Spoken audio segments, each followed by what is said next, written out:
I want to talk about some off-the-wall topics that you could only find in some Greek philosophers' manuscripts, or in the Sufi temple, or some Buddhist monastery.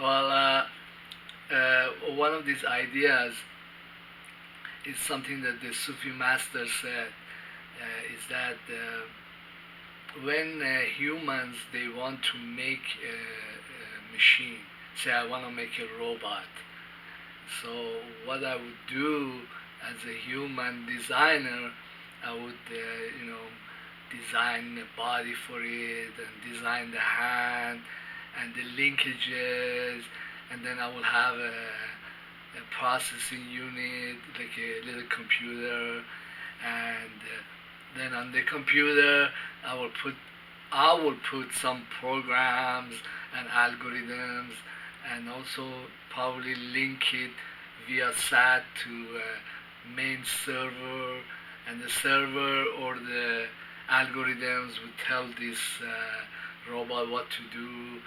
Raise your hand and go about here, go from here to there, and if there is an unusual situation, either the server via satellite will come in and tell the robot, hey, you have to do this and that in this situation, or the robot will have some AI of its own. It learns from previous experience, and la la la. Okay, so this is the most probably what would be the route, or even if I become very fancy, I might make the robot have a very good AI, would be like have a lot of autonomy to make decisions, all that.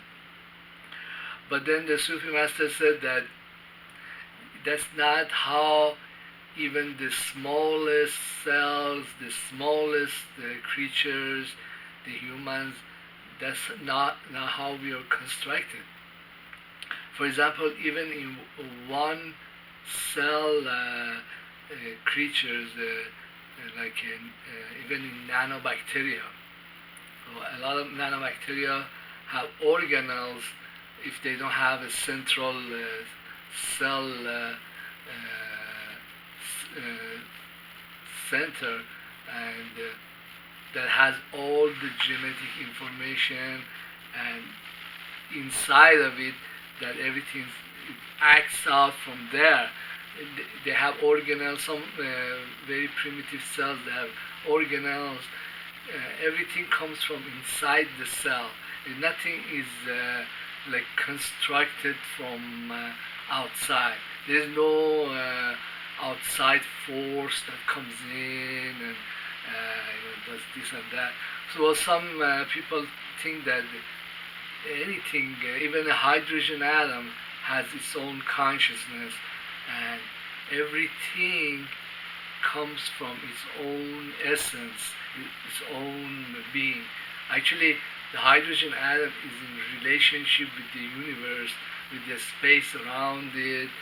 Or there's all kinds of particle interactions with the nucleus, and so these outside or the universe itself is really the program that programs this hydrogen atom. So also the Sufi master went ahead and said that even in the most elementary particles or most primitive creatures, the entire universe is programming this cell. Is like everything is connected to a central server, which is the universe. Starting from the hydrogen atom, the existence of it, and all it does is programmed by the interaction with the space around it, interaction with itself. It's like the whole universe came down, and all the knowledge of the universe, all the interactions of the universe is present in the hydrogen atom. So some physicists would say that actually the hydrogen atom has consciousness, and it's a segmented form of consciousness of the universe. It's really the universe that's manifested itself. Well, in old Christianity, they say that we are all children of God, and in Sufi theology, they say that humans are the Tofel of Hasti. Tofel means like a kid. Of Hasti means creation, which is the same idea, which means that any creature, all of the knowledge and existence and relations and consciousness of the universe has been condensed into this creature, which is the way the living beings are constructed. Is totally opposite of what a human would construct, a robot, or because everything for the robot has to be put together, has to be manufactured by a limited human being, and robots are not the entire knowledge of humanity or technology that's already there. It's just a segment that's, well, we decided to do this today. Well, I would like you to see the difference. There is a difference between these two forms. I had a video, was called Consciousness, Machine Intelligence, and Their Differences. There is a difference between artificial intelligence and consciousness of a human being.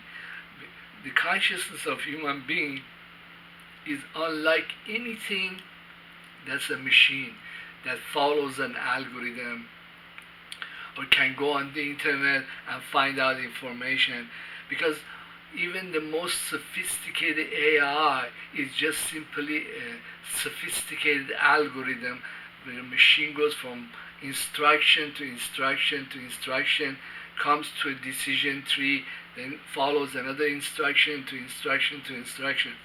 That's not how human consciousness works. And also that's not how the universe is. Universe is non-local, which means that every particle of the universe is in interaction with every other particle of the universe. That means that if this was a quantum computer, it would be like almost an infinite number of nodes in this computer, and these nodes infinitely connected to other ones, which means that the intelligence of the universe is nothing that a machine can replicate. There was another video I made. It was called it's about this same. A lot of this stuff go back to mathematical theorem. It's called Gödel's incompleteness theorem, which means that some mathematicians were trying to construct mathematical structures based on axioms, which means like a certain undividable truth or very plain idea, and then connect them like a node, and then construct a structure out of that. But then they found out that no matter how you pick out the axioms, then there is always going to be statements in this structure that's not true or cannot be verified. I think I'm on the right track in discussing consciousness and their difference with machine intelligence. Well, there is another author. This is the only one I know in Western civilization that even talks about this stuff. His name is Cliff High, and he also did programming. He talks about that the AI, you shouldn't be afraid of AI, because AI is totally not like consciousness.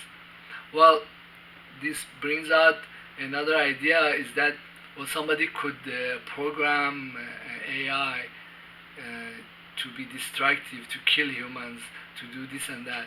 Well then the values or the programming, the initial concepts that went into AI, just like you picked out the certain axioms to make this mathematical structure, well, you picked it up. A human picked those values, those ideas, those mission statements. Uh, that human who did the original programming is the murderer, is the genocidal maniac that programmed this robot or AI to kill. Okay, so the solution to all these dilemmas and fears that humans have is simply pick out another sets of values that are not destructive. Well, then this brings out another idea that many people are afraid of AI because they think that AI will just take over the whole world and will do this and that, and we will be like in a prison. But that's not true. In many technologies, the technology doesn't develop just in one place. For example, let's talk about fighter planes. And for a while, the United States has had the best fighter planes, F-15, F-16. Then they went and made F-35. The technology was the best, but the Russians were making fighter planes, and then after the Soviet Union fell apart, they still kept many of that technologies, and now they're making fighter planes that are much better than United States. I was watching MiG-57 take off from an airport and go straight to space. I mean, or edge of space. That's in so many minutes. And then many of their older fighter planes, like Sukhoi 35, they beat the very best of planes the United States has. So this technology was there, they developed it, and they are not the only one. China, many countries, they develop fighter plane technologies, same with rockets, and who says that this will not extend to AI itself, so there will not be just one AI that will take over the whole world.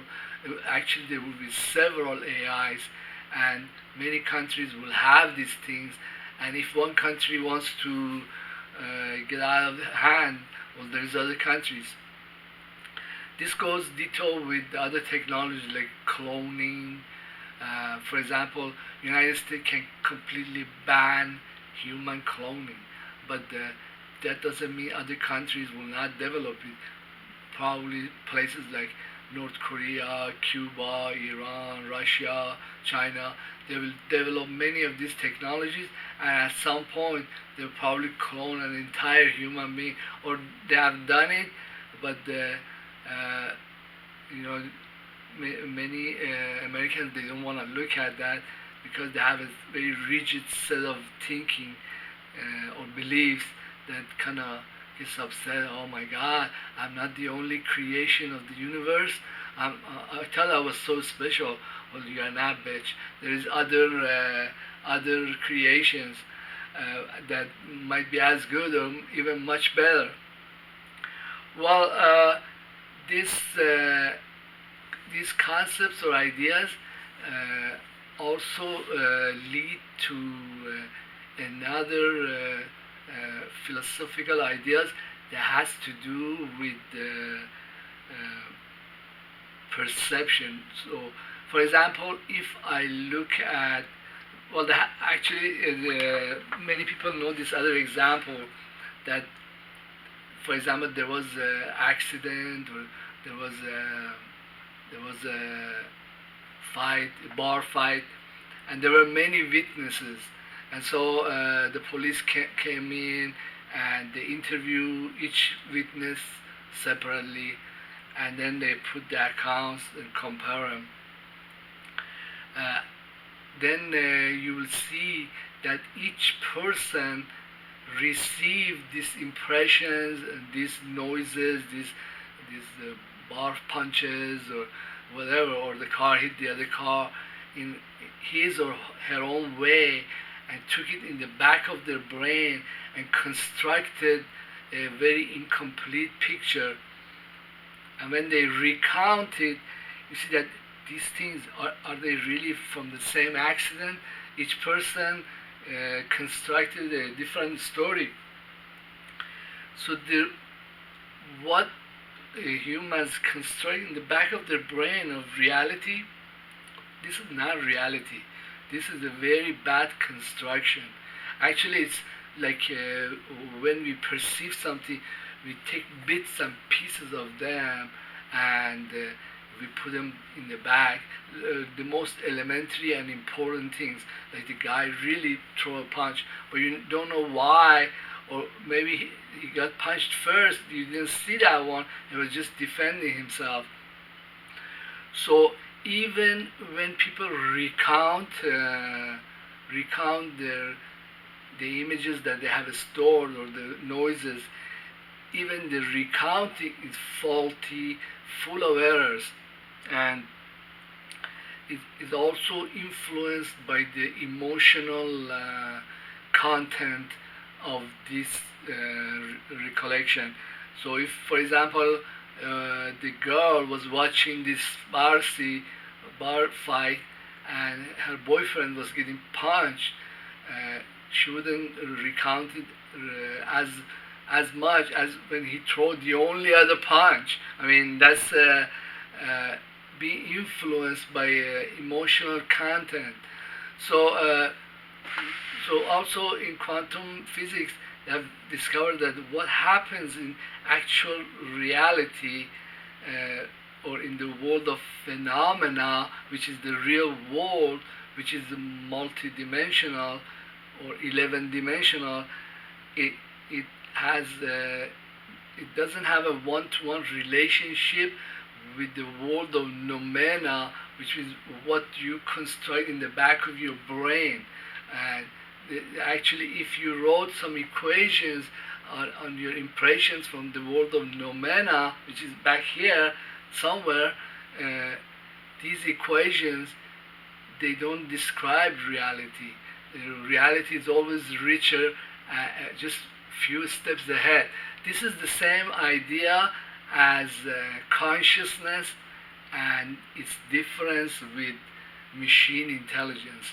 Because just like I told you about the robot, that somebody put everything together from outside, or a computer that goes through algorithms step by step, or decision trees, this is not the same thing as consciousness, because consciousness is the only thing that can perceive the world of phenomena. It can know what it is, even though its recollection might be faulty, but we do have something that is same thing as the universe and can understand the universe, even though when we come and put it down on paper, it really is an incomplete picture.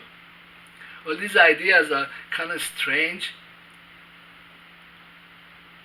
and only some philosophers talk about this. I think there is an analogy in the Greek philosophy. I think it was Plato, and it talks about these people who are in a cave, and the only way they could perceive was outside of the cave by these shadows that fall on the walls of the cave. So it's just a similar concept. Well, what happens outside of the cave is really the world of phenomena, and it's very rich. What happens inside the cave and the wall pictures, this is the incomplete representation. Well, at this point, I want to just stop here, because these ideas are kind of hard to digest, and then if we go any more, then people will totally lose the thread. But before I let you go, there's one other idea. Well, I put a tweet which kind of describes this. It shows a picture of Buddha, and then on next to it shows the picture of Prophet Muhammad. And it says on the bottom, if you meet Buddha on the road, he will destroy every conception that you hold dear, every belief, every every conception, every ideology which is not true, which is only a shade of reality. And then next to it on the bottom it says, and Prophet Muhammad broke every idol in Kaaba, which means that at the time before Islam, the Arabs had idols. Each idol represented wealth or beauty or the stars or whatever, or god of war, which is, these are like categories of beliefs and what one might admire or worship. He broke all of it, saying that the God is greater. In the Islamic terminology, Allahu Akbar is greater than these beliefs and these conceptions and these constructs. Well, thank you very much for being my YouTube channel. I do not blame you for kind of missing some of these ideas or not even following it. But these discussions, they will come up in many circles. But I guess you kind of have to be in tune with it. If you can understand me, I would wonder why I didn't have my PhD. I would ask yourself such a question: why don't I have a PhD? I can understand Hassan, because these ideas or concepts are not very easy. Also, please subscribe, leave a comment, don't be shy. Thank you very much for putting up with me.